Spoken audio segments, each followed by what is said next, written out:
Hello everyone, welcome to my channel Victor's Knowledge. This is Chinu Sharma and today I am pleased to announce that we are going to start with a very important series for current affairs and this will be on daily basis.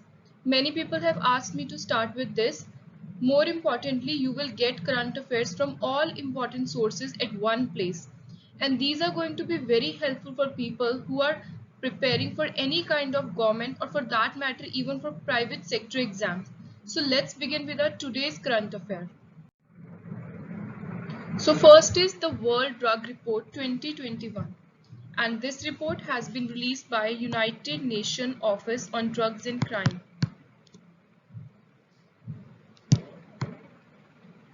Basically इस report में जो main इनका focus रहा है वो था कि lockdown में जो रिस्ट्रिक्शंस लगाई गई थी कोविड-19 की वजह से उसका drug trafficking online drug trafficking के साथ क्या रिलेशन रहा। हमें पता है कि कोविड-19 पेंडेमिक की वजह से बहुत ही ज़्यादा मेंटल हेल्थ कंडीशंस इंक्रीज हुई, तो अगर मेंटल हेल्थ कंडीशंस का इंक्रीज हुई तो उसके साथ ड्रग्स का इंटेक भी बढ़ा। सो पहला रिलेशन उन्होंने ये निकाला और साथ ही साथ जितने भी सोशो इकोनॉमिक स्ट्रेसर्स हैं उनकी डिमांड ज़्यादा बढ़ी और उसके बाद जो इंडिया है उसका मेन क्या इम्पैक्ट था।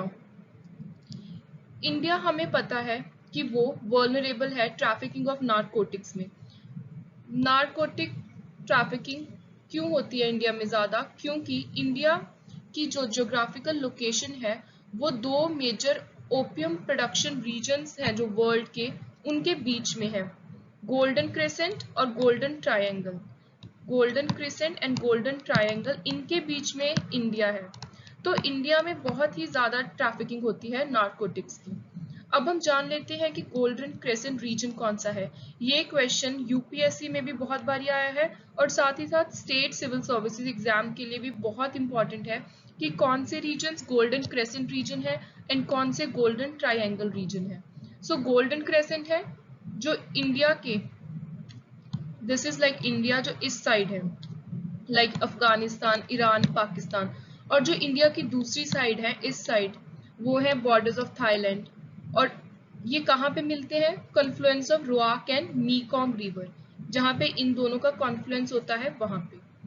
So this was all about the world drug report 2021। इसमें से हमें मेनली यही पढ़ना है कि इंडिया का क्या रिलेशन है, इंडिया के ऊपर क्या इम्पैक्ट आया। ऑल्सो एक बहुत ही इम्पॉर्टेंट डेट है 26 जून को हम किस दिन के नाम से जानते हैं? International day against drug abuse and illicit trafficking. This is very important. Next is 6 years of transformative urban mission.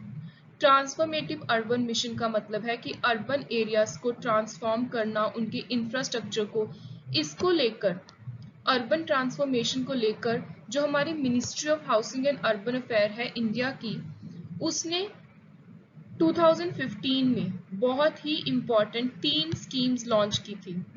In 3 schemes के अभी 2021 में 6 साल पूरे हुए हैं और उनके 6 साल पूरे होने पे एक बड़ा ऑनलाइन इवेंट ऑर्गेनाइज करवाया गया था।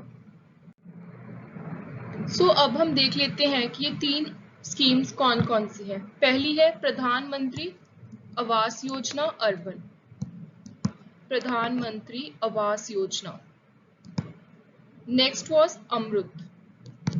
अमृत की फुल फॉर्म है अटल मिशन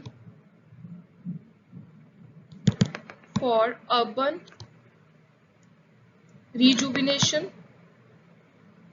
इसकी फुल फॉर्म बहुत बार एग्जाम्स में देखी गई है, rejuvenation and urban transformation. This is अमृत।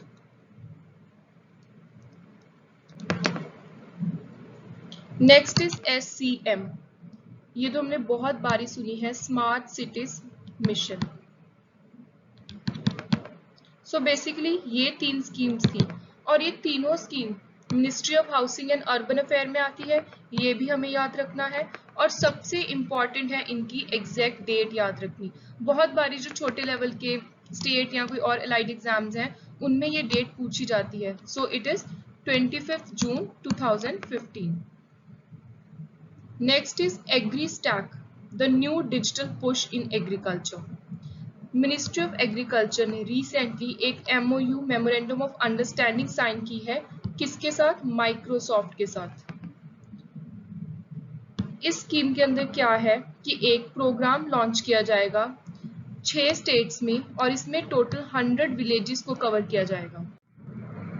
सो इसमें क्या है कि जो मेन फोकस है दैट इज डिजिटल डेटाबेस और टेक्नोलॉजी को फार्मर्स तक पहुंचाना, उनको अवेयर करना, उनके जो काम है उनको डिजिटली ऑर्गेनाइज करवाना और फार्मर्स और एग्रीकल्चर सेक्टर में डिजिटाइजेशन लेके आना।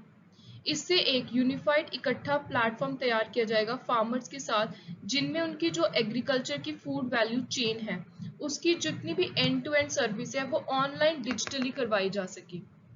और इसमें कौन एक बहुत ही इम्पोर्टेंट प्रोग्राम है इंडिया का जो कि हेल्प कर रहा है, सेंटर की एक स्कीम है जिसके साथ मिलकर इस प्रोग्राम को आगे लॉन्च किया जाएगा, वो है डिजिटल इंडिया प्रोग्राम। और डिजिटल इंडिया प्रोग्राम कब लॉन्च हुआ था? It was launched on 1st July 2015. So this date is also important. Next is ambergris. Ambergris हमने अभी बहुत बारी सोशल मीडिया पे और बहुत सारे अलग प्लेटफॉर्म्स पे इस न्यूज़ को सुना है। रिसेंटली मुंबई पुलिस ने 5 लोगों को अरेस्ट किया है और उनके पास से 9 kg की ambergris सीज की है। पहले हम जान लेते हैं कि ambergris क्या है। एम्बरग्रिस एक फ्रेंच टर्म है ग्रे एम्बर के लिए, जिसको हम वेल वॉमिट भी कहते हैं। जो स्पर्म वेल है वो इसको वॉमिट करती है और इसकी बहुत ही ज्यादा वैल्यू है इंटरनेशनल मार्केट में। ये किस तरह का दिखता है? ये एक सॉलिड वैक्सी सब्सटेंस है जो वेल के इंटेस्टाइन में से आती है और ये सिर्फ 1% ही स्पर्म वेल्स प्रोड्यूस करती हैं। सारी वेल्स, स्पर्म वेल्स जितनी भी हैं सारी की सारी प्रोड्यूस नहीं करती, सिर्फ 1%। सो इसीलिए इसकी जो डिमांड है वो बहुत ज़्यादा है और साथ ही साथ इसकी जो वैल्यू है that is ₹1 crore for 1 kg of ambergris which is too high. और इसका मेन यूज किस चीज में होता है? परफ्यूम मार्केट में। सो अब हम प्रोटेक्शन स्टेटस देख लेते हैं कि स्पर्म वेल का प्रोटेक्शन स्टेटस क्या है, क्योंकि यूपीएससी में हमने देखा है कि जितने भी इन्वायरमेंट रिलेटेड क्वेश्चंस आते हैं मोस्टली वो इसी में से आते हैं कि कौन सा वल्नरेबल है या कौन सा एंडेंजर्ड है। सो करंट अफेयर्स को ही हम स्टैटिक के साथ रिलेट करके पढ़ेंगे। सो जो स्पर्म वेल है जो उसका IUCN रेड लिस्ट में कैटेगरी में वल्नरेबल कैटेगरी है, साइट्स में अपेंडिक्स 1 में आता है और वाइल्ड लाइफ प्रोटेक्शन एक्ट 1972 में शेड्यूल 1 में। So the main thing that you have to remember here is that sperm whale comes under vulnerable category. So next is Niti Aayog convenes the National Convention on Prevention of Maternal, Adolescent and Childhood Obesity. सो नीति आयोग ने recently एक national convention organise करवाई और उसका main focus था maternal, adolescent and childhood obesity. और इसमें एक बहुत ही इम्पॉर्टेंट टर्म के साथ ओबेसिटी को डिस्क्राइब किया है as silent epidemic. Silent epidemic नाम से हमारे दिमाग में एक अलार्मिंग सिचुएशन क्रिएट हो जाती है कि हमें इस चीज पर ध्यान देने की बहुत ही ज्यादा जरूरत है। This is going to become a silent epidemic. Obesity क्या है? Obesity simple terms में अगर हम उसकी proper एक definition देखें तो it is abnormal or excessive fat accumulation that present a risk to health. Abnormal मतलब कि normal range से ज़्यादा excessive fat accumulate होना, इकट्ठा होना body में जिसका हमारी health पर risk आए, उस चीज़ को हम obesity बोलते हैं। और जो बॉडी मास इंडेक्स है उसके अकॉर्डिंग अगर हमारा BMI 25 से ज्यादा है तो उसको हम ओवरवेट बोलते हैं, अगर वो 30 से ज्यादा है तो दैट इज ओबेस।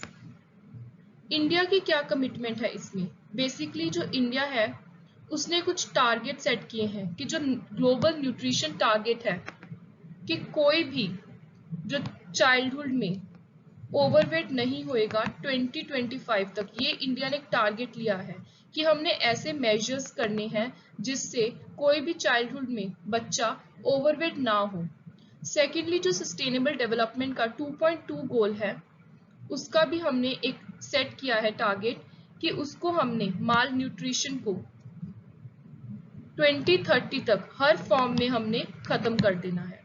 सो ये दो टारगेट हैं जो इंडिया ने बेसिकली हेल्थ से रिलेटेड लिए हैं। Next is Chinese encroachment in Bhutan could emerge as headache for India in chicken's neck. This is very important international current affair.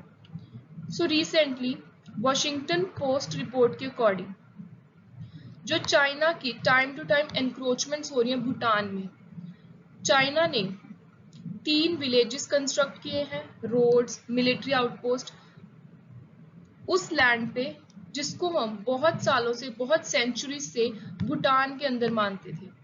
So China ये बार बार encroachments करती रहती है, अभी रिसेंटली भूटान में की है। लास्ट ईयर क्या हुआ था कि भूटान में चाइना ने जो साप्टिंग वाइल्ड लाइफ सेंचुरी है उसको लेकर एक बहुत ही बड़ा क्लेम किया था कि ये चाइना में आती है, और साथ ही साथ जो इंडिया का इससे क्या इफेक्ट है, इंडिया क्यों कंसर्न्ड है चाइना की भूटान में जो इन्वॉल्वमेंट हो रही है, एनक्रोचमेंट हो रही है, उससे इंडिया को क्या फर्क पड़ेगा। अभी जो चाइना ने एनक्रोचमेंट किया, जो 3 विलेजेस बनाई है भूटान में और जो मिलिट्री आउटपोस्ट है, वो जो हमारा चिकन्स नेक है, चिकन्स नेक बहुत इंपॉर्टेंट टर्म है जिसको हम सिलीगुड़ी कॉरिडोर भी बोलते हैं। ये एक 60 किलोमीटर लॉन्ग और 22 किलोमीटर वाइड कॉरिडोर है वेस्ट बंगाल में, जो कनेक्ट करता है mainland with the north east के साथ जो कनेक्ट करता है। तो इंडिया के लिए ये बहुत ही ज्यादा स्ट्रेटेजिकली एक इम्पॉर्टेंट जगह है, क्योंकि इससे से इंडिया की जो कनेक्टिविटी है वो नॉर्थ ईस्ट से होती है। सो अगर यहाँ पे कुछ भी तरह की कोई भी एनक्रोचमेंट होगी तो उसका इफेक्ट कहीं ना कहीं फ्यूचर में इंडिया के लिए भी है। तो हमारे दिमाग में एक अलार्म क्रिएट हो जाता है कि हमें इस चीज के ऊपर ध्यान देना है। और सेकेंडली जो भूटान है उसके साथ इंडिया ने एक फ्रेंडशिप ट्रीटी साइन की थी 1949 में, जिसके अनुसार इंडिया के पास एक रोल है कि अगर भूटान में किसी भी तरह की कोई भी फॉरेन रिलेटेड इशू है तो उसको लेकर इंडिया हेल्प करेगी, गाइड करेगी भूटान को। सो बेसिकली अब अगर भूटान में इसी तरह की कोई चाइना से प्रॉब्लम आ रही है तो उस पर इंडिया को ध्यान देना जरूरी है। नेक्स्ट इज इतत एडवार। रिसेंटली जो लॉ एंड जस्टिस के यूनियन मिनिस्टर हैं, उन्होंने श्री रविशंकर प्रसाद जी, उन्होंने एक ऑनलाइन फाइलिंग पोर्टल स्टार्ट किया है इनकम टैक्स एपेलेंट ट्राइब्यूनल का, जिसको हम इतत एडवार बोल रहे हैं। बेसिकली ये क्या है, ये एक लार्ज नरेटिव है ट्रांसफॉर्मेशन का, जिससे जो इंडिया की एक डिजिटाइजेशन स्टार्ट होएगी। जितने भी इनकम टैक्स एपेलेट ट्राइब्यूनल के काम होंगे, चाहे वो कोई अपील फाइल करनी है, कोई डॉक्यूमेंटेशन है, अकाउंटेबिलिटी है, कि जो भी होएगा, जितनी भी ई फाइलिंग पोर्टल्स है, अब उसका काम ऑनलाइन होगा। इससे लोगों को बहुत ज्यादा हेल्प मिलेगी। जैसे अभी पेंडेमिक के टाइम हमने देखा कि बहुत सारे काम ऑनलाइन स्टार्ट हुए और उससे बहुत लोगों को फायदा भी हुआ। So this is a step towards digitisation process and towards transformation of India. और ऑल्सो इससे क्या होएगा कि जो पेपर का यूज है वो कम हो जाएगा, कॉस्ट सेव होएगी, साथ ही साथ रैशनल तरीके से जितने भी केसेस हैं एपेलेट ट्राइब्यूनल के, आईटी के, इनकम टैक्स के, वो सारे हम डिस्पोज ऑफ कर सकते हैं। So 8th current affair is related to a wildlife sanctuary. Rajasthan में ऑलरेडी 3 इम्पोर्टेंट टाइगर रिजर्व्स हैं, रणथंभौर में, सरिस्का और मुकुंदरा में। अभी Rajasthan is all set to get its 4th tiger reserve Bundi में, जिसका नाम है Ramgarh Vishdhari wildlife sanctuary, और इसको NTCA ने अप्रूव किया है। NTCA is national tiger conservation authority. और ये टाइगर रिजर्व बनने के बाद इंडिया में टोटल 52 टाइगर रिजर्व्स होंगे। सो this is the latest one, 52nd tiger reserve of India.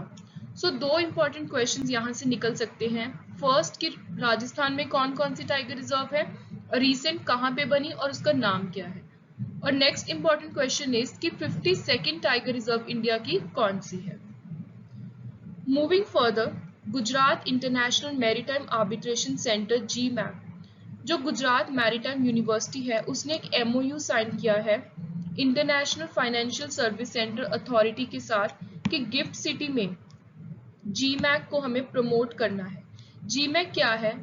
ये जो गुजरात मैरीटाइम बोर्ड है उसने एक maritime cluster gift city Gujarat में सेटअप किया है, तो ये GMAC उसी का ही एक इम्पॉर्टेंट पार्ट होगा। अब हमने गिफ्ट सिटी बहुत बारी सुना है, ये गिफ्ट सिटी है क्या? गिफ्ट सिटी की फुल फॉर्म है Gujarat international financial tech city. ये एक बिजनेस डिस्ट्रिक्ट बनाया है, अलग से एक डिस्ट्रिक्ट बनाया है अहमदाबाद के पास गुजरात में। ये जो गिफ्ट सिटी है ये बिजनेस की एक डिस्ट्रिक्ट है, मतलब कि यहाँ पर सिर्फ और सिर्फ एक तरह से बिजनेस रिलेटेड, IT रिलेटेड जितने भी इम्पोर्टेंट ऑपरेशनल वर्क्स हैं या बड़े बड़े बिजनेस ऑर्गेनाइजेशंस हैं वो इस्टेब्लिश की गई है। इस सिटी को एक खुद में ही एक IT वर्ल्ड तैयार कर दिया गया है। It is India's first operational greenfield smart city and international financial service center, which the government of Gujarat promoted as a greenfield project. और ये जो सिटी है ये किस रिवर के पास है? ये साबरमती रिवर के बैंक के पास है। Now moving further, Project Seabird. सी बर्ड में से अगर हम अकेला सी वर्ड देखें तो हमें थोड़ा सा आइडिया हो रहा है कि शायद ये कुछ वाटर से रिलेटेड या नेवी से और may be related to oceans, something like this. So अगर आपको एग्जाम में कोई क्वेश्चन नहीं भी आता और स्पेशली जब वो करंट अफेयर में से हो तो आप ट्राई करो कि आप क्वेश्चन और जो ऑप्शंस हैं MCQs हैं उनको आपस में रिलेट कर सको। सो इससे क्या होगा कि एटलीस्ट आप कुछ ऑप्शंस को डिडक्ट कर पाओगे। So this is how you'll go for current affairs. Now what is Project Seabird? Seabird India का लार्जेस्ट नेवल इंफ्रास्ट्रक्चर प्रोजेक्ट है। जब ये प्रोजेक्ट पूरा हो जाएगा तो इससे कारवार में, जो कि वेस्ट कोस्ट ऑफ इंडिया में सिचुएटेड है, इस जगह पर इंडियन नेवी के लिए इंडिया का लार्जेस्ट नेवल बेस तैयार होगा और सुइस कैनाल के ईस्ट एरिया का लार्जेस्ट नेवल बेस होगा ये। So ये दो इंपॉर्टेंट फैक्ट्स हैं। सुइस कैनाल क्या है? सुइस कैनाल आर्टिफिशियल सी लेवल वाटरवे है जो 1869 में ओपन हुई थी। ये एक बहुत इंपॉर्टेंट इंटरनेशनल ट्रेड रूट है और ये इजिप्ट में है। एक क्वेश्चन जो हमने बहुत बारी रेपिटेटिवली UPSC में तो कम से कम 3-4 बारी पूछा गया है कि कौन से दो सी हैं जिनको सुइस कैनाल कनेक्ट करती हैं। So that is Mediterranean and red sea. So ये बहुत ही important question है. You must remember these two names. Moving further, our last current affair from 26 June 2021 is China launches first bullet train in Tibet close to Indian border. China ने recently start की है अपनी पहली fully electrified bullet train in the remote Himalayan region of Tibet. जो ये region है, ये जो इंडिया का अरुणाचल प्रदेश स्टेट है उसका जो तिब्बत बॉर्डर है उसके बहुत ही पास में है और ये दो प्रोविंशियल कैपिटल्स को आपस में कनेक्ट करती है, लहासा एंड निंगशी। जो ये लाइन है ये सिचुआन तिब्बत रेलवे के एक सेक्शन का पार्ट है और ये किसको क्रॉस करती है? जो ये रेलवे लाइन है ये ब्रह्मपुत्र रिवर को लोकली क्रॉस करती है 16 टाइम्स।